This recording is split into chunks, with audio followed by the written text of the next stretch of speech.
Amani iwe nanyi ndugu zangu wapendwa. Utabiri wa nyota kutoka kwa Ahishamshi. Msomaji wenu ni mimi Zamruni Balul. Nyota ya Kaa. Kumwangalia sana mtu. Mawazo yako yatakuwa mbali kihisia. Utafanya jambo kutokana na huruma yako. Kuhisi kusisimka mwili. Kukutana na jambo la kushangaza njiani. Kuna baadhi ya watu ambao hufahamiani nao watahitaji msaada kutoka kwako. Kuachana na mtu rasmi. Kamera yako kuwa yenye ukungu na kushindwa kutoa picha nzuri ya kitu ulichokipiga. Hali ya kujihisi maumivu ya ndani kwenye mgongo, ikiwa si kwa sababu ya kazi nyingi, ila ni hali tu ukiwa tulivu huhisi kitu mgongoni. Unajulishwa nguvu yako ya ndani inatawala kukupa msaada. Utapata pesa mfululizo. Utahadithiwa ndoto ya mtu. Kuonana na mtu ambaye hukumtarajia. Nyota ya Nge. Kumkumbuka mtu sana. Kuhisi maumivu kwenye mabega. Kutumiwa picha ya mtu uweze kumjua au kumuona. Mtu kujishusha kwako. Utahisi maumivu makali ya tumbo. Utadanganywa kitu. Nyota ya Samaki. Mtu kuongea kwa kigugumizi. Kutoyaamini sana maneno ya mtu. Kupokea taarifa za msiba kwa watu tofauti. Kuona dalili za mtu kuachishwa kazi au kushushwa cheo. Kupunguza umakini wa kitu ulichokuwa na umakini nacho. Nyota ya Mapacha. Hali ya ugomvi kutokea. Kufululiza kuota au kuona kitu cha aina moja. Kupokea mzigo mpya wa biashara. Kuhitaji kupumzika mapema kuondosha uchovu. Kuona mvi katika nywele yako ikiwa huna asili hiyo kwa sasa. Itakujulisha bahati ipo upande wako. Utajifariji kwa kuwazia mambo mazuri. Nyota ya Mizani. Kutamani kufuta namba ya mtu. Kupata unafuu wa hali. Kurudia kusoma jumbe ya mtu. Kumfurahia mtu baada ya kumuona. Kupanga mipango ya pesa. Kupunguza kuongea sana na mtu au kuacha malalamiko kwake. Nyota ya Ndoo. Kuhisi hali ya ubaridi au kusisimka eneo la kichwa. Utathibitisha kitu au kupata ukweli wake. Kulaumu kitu baada ya kutokea. Utakuwa mwenye matumaini japokuwa mwanzo ulikuwa na hofu kubwa sana. Kuihisi harufu ya udongo au kupenda kutembea kwa ardhi ukiwa huna viatu. Ni hali ya utibabu kukuingia mwilini mwako. Ulichokitabiri kitatimia. Nyota ya Mbuzi. Kuchukia masharti ya mtu. Kutamani kuacha kitu fulani ila unashindwa. Mtu kujitenga na wewe. Kujiuliza kuhusu hali ya kutofautiana na watu ghafla. Chuki nyingi kujionesha wazi kwako. Uoga wa kitu kukutoka. Neno samahani kulisikia sana au kuliongea mara nyingi. Ikimaanisha urekebishaji wa kitu kutokea au mambo kuwa sawa. Nyota ya Mashuke.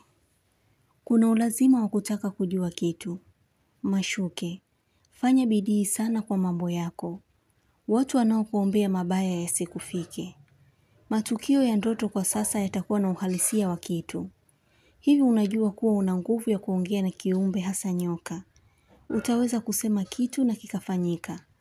Wewe ni mtibabu mwenye macho makali ya kuona. Kuna kitu utakizuia kufanyika. Utasema jambo na mtu atakuelewa kwa haraka. Shida yako ya ukaidi na mambo yasiyofaa itakupotezea sifa njema na nguvu yako kuwa nyuma kutenda. Utashtuliwa na kitu wakati wa usiku.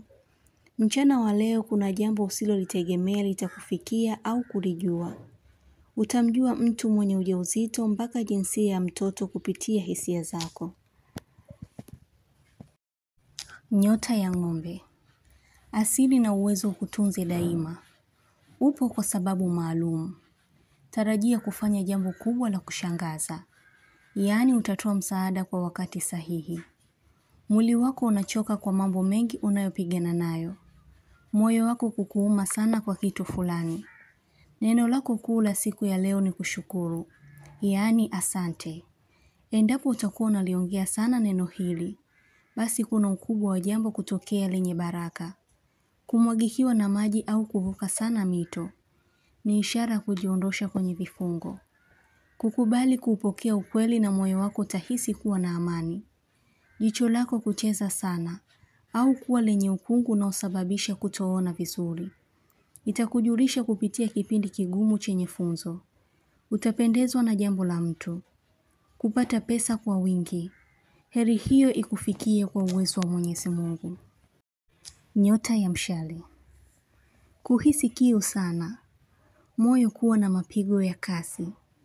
Kuhisi vichomi sana mwilini. Kukataa ombi la mtu. Kuanza kuyasahau maumivu fulani. Sikio kutikisika sana. Ni jambo la heri utajulishwa au utalijua. Utamuona mtu mwenye macho yenye wekundu. Anakujulisha kuwa mwongozo wako uko makini na wabaya wako wanaendelea kufichuka. Ila mtu huyo akiwa mwenye hasira, unatakiwa uwe makini na kujitahadharisha na hatari. Mshale, usipendelee kuwa sehemu za starehe sana kwa wakati huu. Kuna tukio la ajabu linaweza kutokea karibu yako. Hivyo unaweza kudhurika. Kuwa makini na kila angalizo. Nyota ya Simba. Utapumzishwa na hekaheka ulizozipitia. Ni muda wako wa matumaini kwa kuwa kuna mambo yanaendelea kuwa sawa. Hasia ya mtu itapungua. Kulazimisha kitu kifanyike. Utapata ugeni au safari ya ghafla katika wiki hii. Nyota ya Punda. Kutokuwa na hali ya kuhifadhi chuki. Utamfanyia mtu kitu kizuri kama vile hakuna utofauti uliotokea kwenu. Kuumia sehemu ya mbavu. Kukutana na ajali njiani. Kuongea kwa kuhema. Kupata pesa. Kupata tangazo la kushiriki kwa kitu fulani. Utakuwa mwenye uchangamfu mno. Na uhodari wako utafanya kuvutia kitu kizuri. Heri itakufikia kwa sababu ya ukaribu na mtu. Utabiri huu unatoka kwa Ahishamshi. Usiache kusubscribe channel hii ya Ahishamshi, kuonesha umoja wenu na upendo. Mengi mazuri yatawafikia. Usisite kulike, kucomment na kushare. Kwa mawasiliano zaidi mtafute kwa namba hii. +254 724 729 804. Unaweza kumpata kwa WhatsApp, kwa grupu la elimu, utabiri wa kila siku, tafsiri ya ndoto, ishara na tiba. Umoja wenu ni muhimu sana. Shukran.